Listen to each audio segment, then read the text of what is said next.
Welcome back to week 3 of our bi-weekly Q&A session where we'll be answering your private housing queries.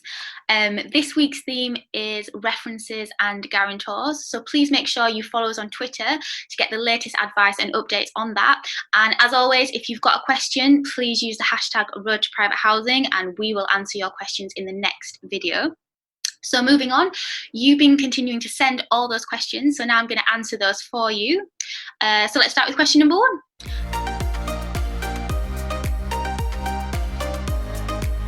So, the college can act as a UK-based guarantor.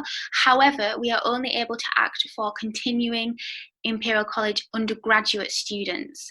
If you need further advice on that, you can look at the Rent Guarantee Scheme web pages, and that will contain all the information for how to apply, the eligibility criteria, and the terms and conditions.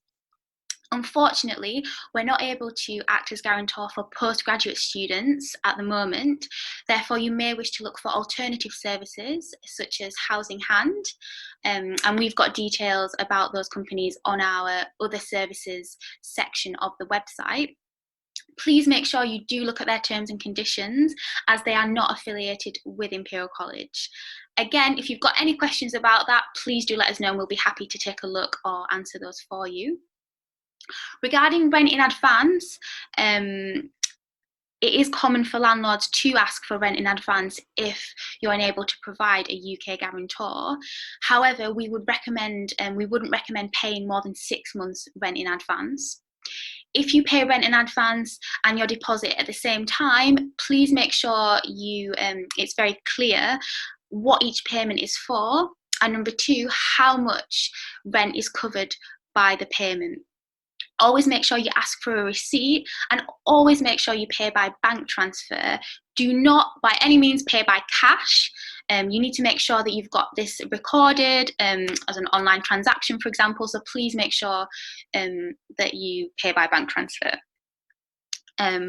Also, rent in advance should be stated in the contract, for example, the amount, the date owed, and the period that it covers.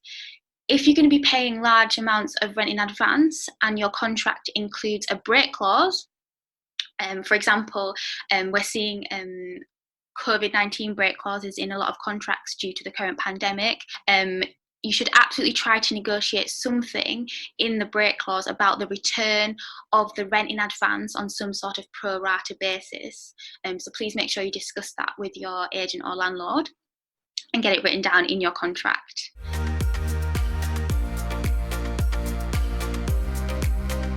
So we've had a few queries regarding the additional requirements for the Rent Guarantee Scheme, but we want to reassure you that a lot of applications have been approved and there are agents and landlords working with us that are happy to include these clauses in your tenancy agreements.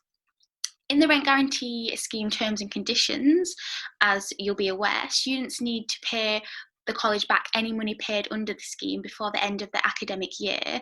Therefore, we want to protect students from having this debt to the college or any debt. It's not in the best interests of our students to incur it. So during this time of uncertainty, we've made the decision to add these extra requirements. Apart from the break clause, the other clauses only apply prior to the tenancy and they don't affect during the tenancy.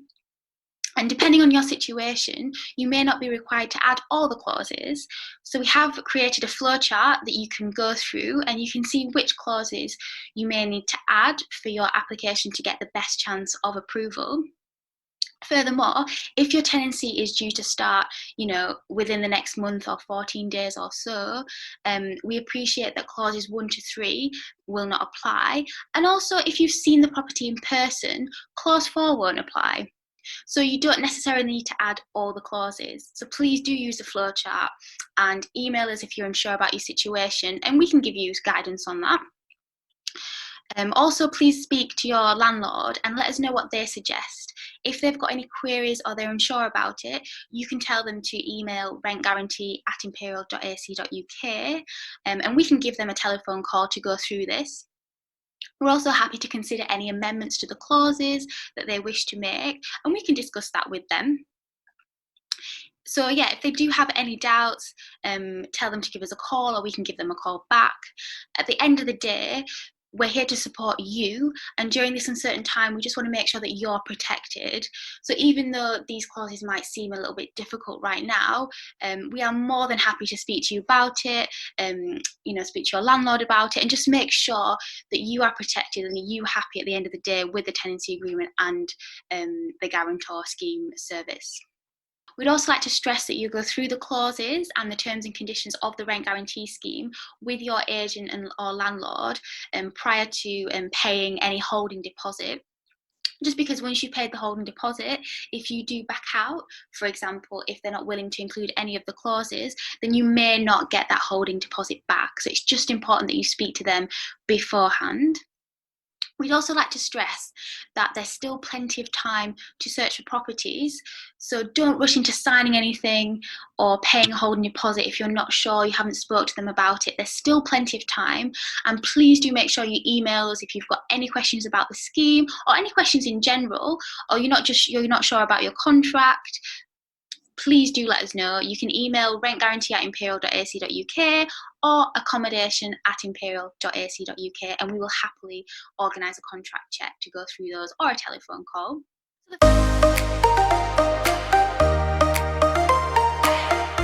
There's no right or wrong answer for this one. It's entirely up to you, and it's what's important to you.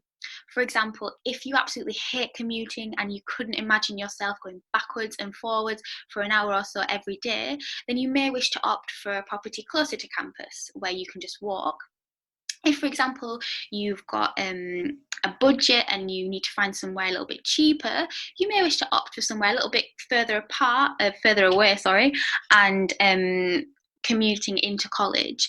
Please make sure, though, that you do review the transport links. You make sure the area feels safe during the day and during the night.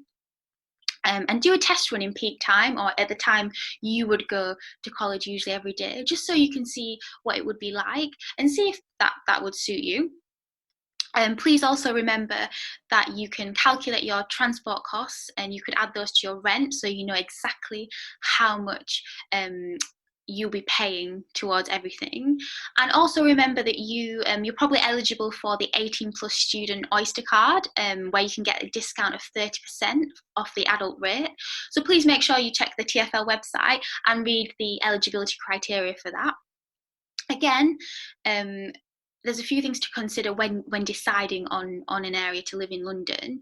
So make sure you think about, for example, whether you prefer the hustle and the bustle of the city, or you prefer a quieter, more suburban area. Think about whether that would suit you better.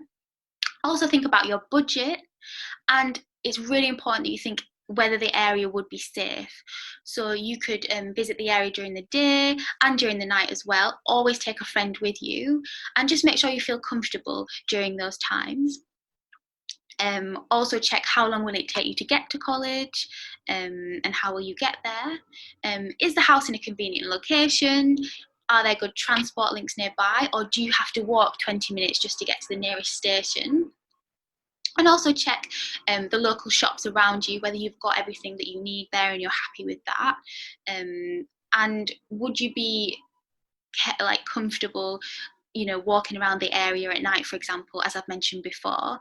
So it's very important that you feel safe wherever you choose to live. So that's the end of this week's Q&A session. All the information that I've spoken about will be included below the video, so please make sure you do take a look at that.